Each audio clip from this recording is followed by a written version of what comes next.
wanted to share a tool that I started using recently. And if you're doing any prospecting or lead sourcing from LinkedIn, it's definitely worth checking out. The tool is called Surf, and it's spelled SURFE. It's a Chrome extension that allows you to add contacts to your CRM directly from LinkedIn.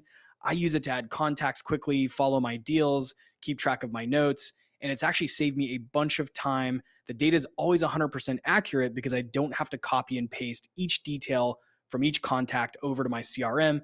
Instead, Surf does it all for me automatically with just one click. Now, the folks over at Surf have been kind enough to put together a promo offer for fans of SSP. You can go to the link in the show notes and use the promo code JWSURF with an E 5 for a 5% discount on your first year. Check out the link in the show notes and go check them out. I've got a secret weapon for you that's going to skyrocket your sales without the unnecessary headaches that come along with using one of the big player CRM systems. That secret weapon is Close CRM.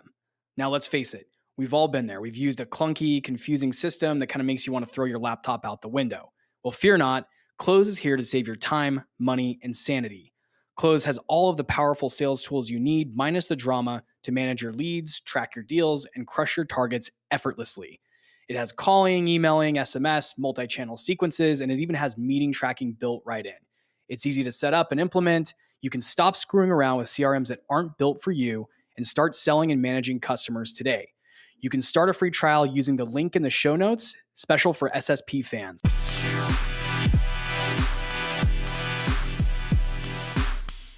What's up, everybody? It's Jesse Woodbury here, coming at you with the final installment of this series of episodes that I've been putting together, Finding Your First Opportunity in SaaS Sales.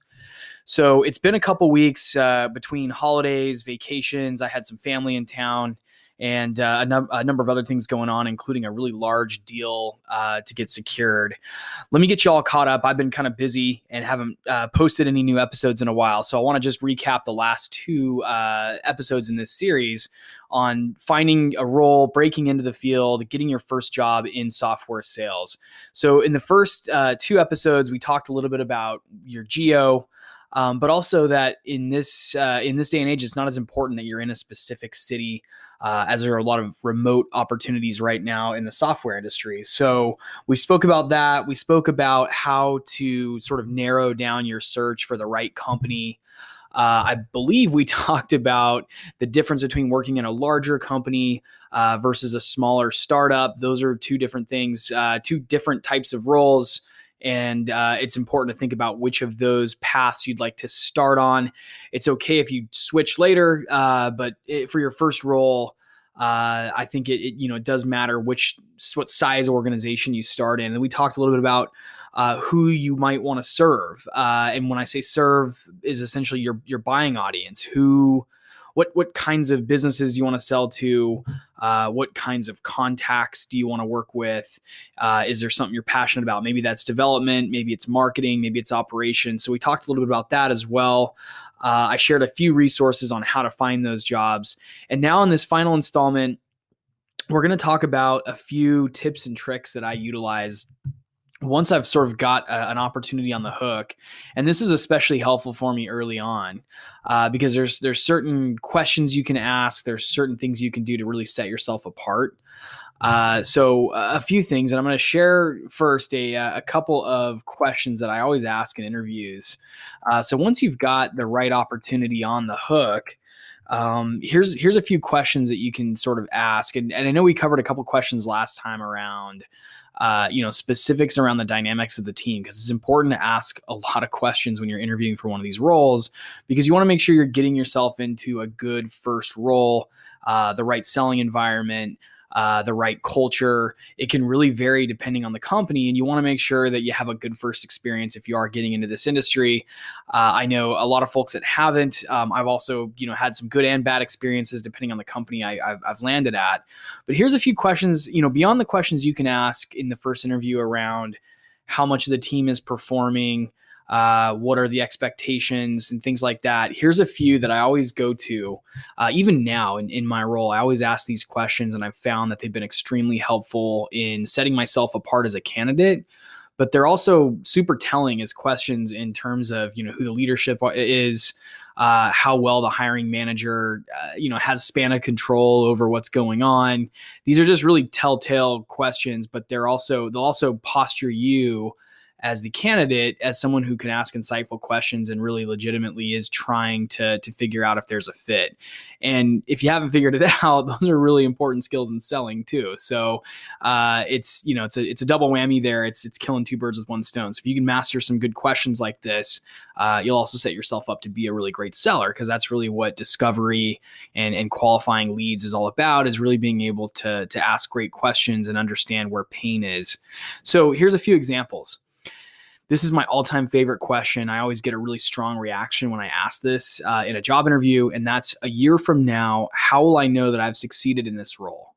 So let's unpack that question here a little bit. You're essentially asking the hiring manager to walk you through what the next 12 months of success look like. This is awesome for a couple reasons, because one, if the hiring manager can't answer that one articulately, clearly, and pretty much on the fly, that's a red flag, and you probably should consider looking elsewhere. Now, this gives the manager a chance to actually sell you on the opportunity, because they can say, look, here's what success looks like in the next 12 months. These are going to be my expectations of you in the coming year. So it gives you a chance to really dig into what your job's going to look like, what the expectations are, what the upside is. And of course, if there is, something that isn't aligned with what you're looking for in the next 12 months, it really gives you an easy out. Because then you can say, well, I asked the question about success in the next year, and it doesn't seem like that's what I'm looking for. And again, if the hiring manager hesitates at all or doesn't answer this well, then I'd say that's a big red flag, and you may not want to consider working at that company. So my second question is always, who is the top performer on the team, and what qualities do they have that help them succeed? This is an awesome question also, because it shows the hiring leadership that you are thinking about being a top performer. You've already started to enter into a mindset of high achievement. You're wanting to replicate what success looks like based on the results of another individual who's already seen that success at that company. So there's that, but then you're also, again, you're kind of gauging what that leader actually values. So it's going to be an interesting exercise for you as you evaluate the opportunity to hear what this hiring manager says. First of all, who do they point to? And why? And they have to give a why. Why is this person successful? Not only are they just getting lucky, or they're just a complete, killer salesperson, but please help me break down why they're successful. What qualities do they have that help them continually achieve it in the role? So super awesome question. Again, it's, the purpose is twofold, because not only are you going to get a bunch of information about your future teammate, you'll also sort of know who to gravitate towards on day one, assuming you get the role. You know exactly who to reach out to first, because you already know who's found success, who's well regarded by the leadership. But also, you give that manager a chance to sort of sell you again on what, why join the team? Why now? So another example question is, how will my performance be measured on a continual basis? Or how is my performance going to be measured? That's a really good one, because it'll help you understand what management's looking at in terms of KPIs. That's a key performance indicator. What are the goals? What kind of things are you going to have to be prepared for week over week to speak to your manager about? Hopefully, this question prompts a really detailed and well thought out answer from the management. But this will help you understand, is this, am I going to have a tough time? Is the expectations not going to be easy to achieve? So again, it gives you a chance to understand what's expected of you, but it also shows the hiring manager that you've really thought about what you want, or you've already thought about what the day-to-day is going to look like, and you're trying to plan ahead and make sure that you're prepared to dive right into that. So another great question is, what percentage of reps are achieving their quota? This one just has to be asked. And I made the mistake of not asking this a lot when I was earlier on in my career. I was just afraid to ask the question. But I think it's really important that it gets asked, because you deserve to understand what the breakdown of the team looks like, and you deserve to understand what success looks like, who's having success on the team. Because if only one person is continually hitting their quota, it opens up another range of questions like, well, is it the product? Is the product not ready? Is the buying persona, not the right fit? Is there some product market fit issue? What is it? Is there not enough leads coming in? So it does kind of open up. If you don't get a strong answer to that question, it raises some red flags that'll help you further evaluate the opportunity. So last and certainly not least, what tools and resources will be available to me to help me streamline results? I like this one a lot. I don't think it's the most important question on this list today, but it is important to understand if they're investing in tools, technologies to help do the job.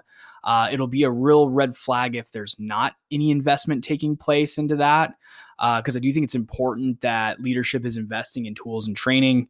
So it's important, I think, to ask the question. Again, you're also showing that hiring manager that you've already thought about maybe some tools or trainings or things that you need in place to make sure you're successful. Perhaps that's a good time to bring those up and start to kind of negotiate about those a little bit. But you want to show leadership that you've thought about, what you need to be successful, and you're asking a genuine question, which is, are those things in place right now?